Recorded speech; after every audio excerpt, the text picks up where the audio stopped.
بسم الله الرحمن الرحيم. And you found that the scholars of the past had books that they called fawaid, benefits, a daftar, if you will, a notebook for benefits. You hear something beneficial, doesn't have to be under any specific title or anything else, you write down the benefit. سؤال. The next question says, فضيلة الشيخ أحمد بن يحيى النجمي حفظه الله. نود من فضيلتكم, we want from you to answer the following or make إجابة على هذين السؤالين upon the following two questions الذين سأقوم بترحيمها على فضيلتكم, that which I will relate to your noble personage. ونرجو أن تكون الإجابة إليهما خطيا. They want the answer to be written and suitable to the subject. وجزاكم الله خير. نعم. So he says, ما حكم من قال إن حياة الكبار علماء لا يفقهون الواقع, وما حكم من قال إن حياة الكبار علماء فكرة معصونية. سبحان الله. Question: what is the ruling regarding someone who says that Hiyat alKibar ulama, the grand body of scholars, that grand body of scholars in Saudi,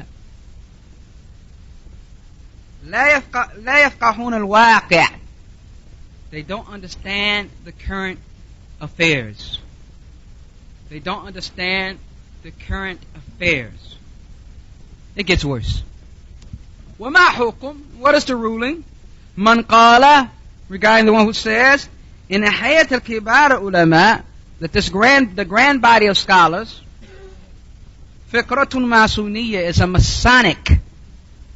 Masonic thought, or Masonic matter, and the Masons.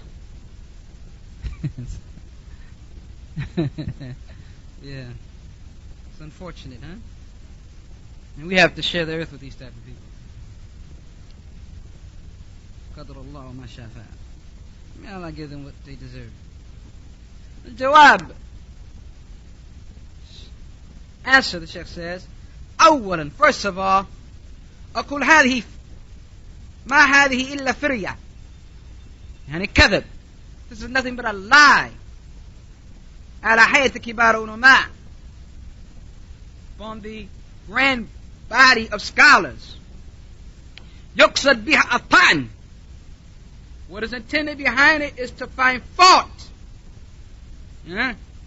وإزراء, and to put them down. عليهم والتحقير لشأنهم, and belittle them. And belittle them. That's first.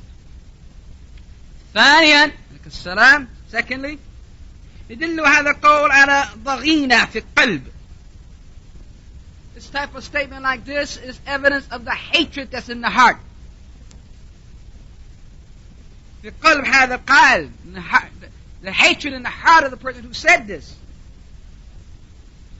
And what he, على حياة الكبار وما, that he holds for the حياة الكبار وما. ومعروف أن حياة الكبار وما, it's known who حياة الكبار وما. And the only reason I'm going to say a little bit about it is because of the infamous standing committee issue. Listen to the Daima, the standing committee.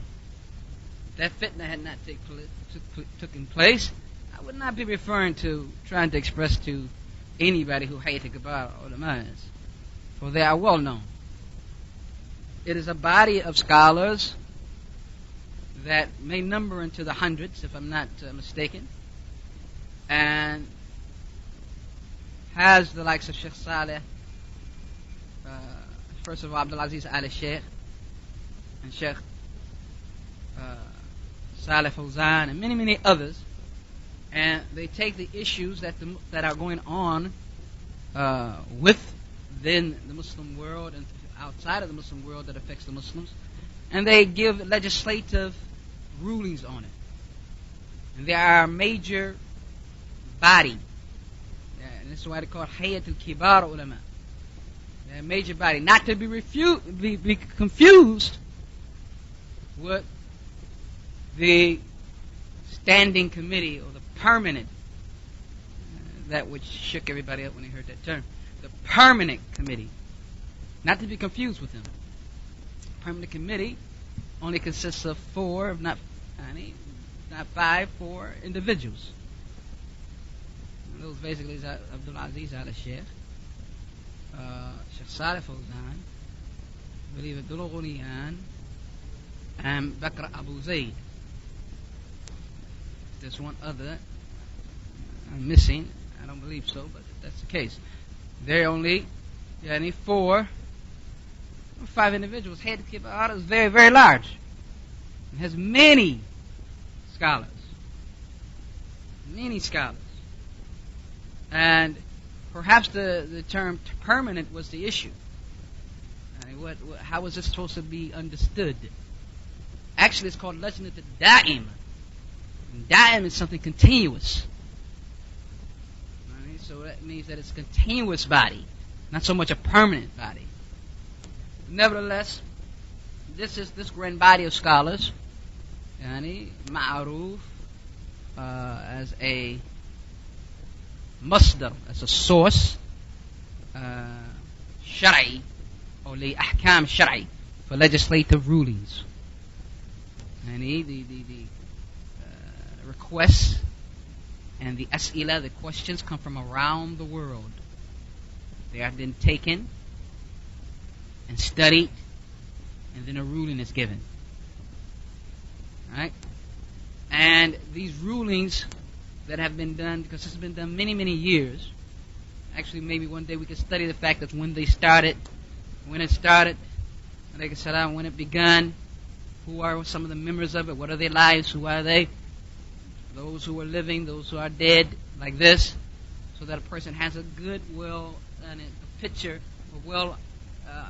a good concept as to who they are. But just for the sake of right now, it's a legislative, a source for rulings in legislative matters. Matters are taken and studied. And then once they are studied, a ruling is given. And these fatwa are then taken and placed in book form. So therefore you can have, as we have in the office, you have the fatwa, the rulings of the Hiyat alKibar ulama there. And have them in the area of belief, in the area of salat, the areas of fiqh, the area. When this recent Umrah trip, I found that they did a new edition, many volumes, all of them Hiyat alKibar ulama, fatwa. You can look up the fatwa. Now, so this fool says about them what he has said, and the Sheikh says this is evidence of his hatred for them. How you have hatred for a body of men or a group of scholars that are giving to you the rulings from Kitab and Sunnah and Fahm Salaf Salih, there's something wrong with you. Nevertheless, he says, thirdly, إن من أبغض علماء السلفيين الذين يعملون بما قال الله وقال رسوله ويعلمون الناس بما قال الله وقال رسوله ويفتون بما قال الله ورسوله ويعملون على نشر الشريعة ليلا والنهارا فهو مبتدع ضال منافق. He said, Sheikh said, thirdly, he who hates the scholars of Salafiyah, those who act upon what Allah says and upon what the Messenger says, those who teach the people what Allah says and what the Messenger ﷺ says, those who give fatwas, rulings, juristic rulings with what Allah says and what the Messenger says, those who work day and night to spread the Sharia, laylan wa nahar, and day and night, anyone who would hate them, فَهُوَ مُبْتَدِعٌ, he's an innovator, a dal, astray, munafiq, a hypocrite. I hope that you would take those three qualities that the Sheikh mentioned. Someone who will hate the scholars of the Salafis. فهو مبتدع, he's an innovator. ضال, astray. منافق, a hypocrite. مبتدع, ضال, منافق. فهمتم؟ جيد.